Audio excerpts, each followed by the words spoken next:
looks cool. Not quite sure how he's going to look at the display. Slight little oversight.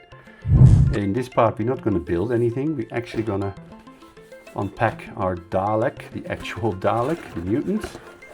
Let's have a look. So excited. Wow. Look at that, guys. Now, on the image it looks like it's hard plastic, but it's actually not. It's very flexible, latex-like. It's like a dog chewy toy.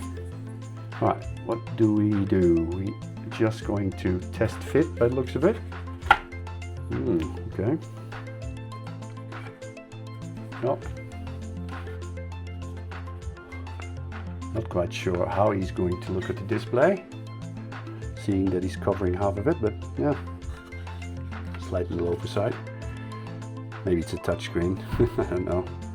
But yeah, looks cool. Wonder if you can attach it. No, you can't. It just sits in here.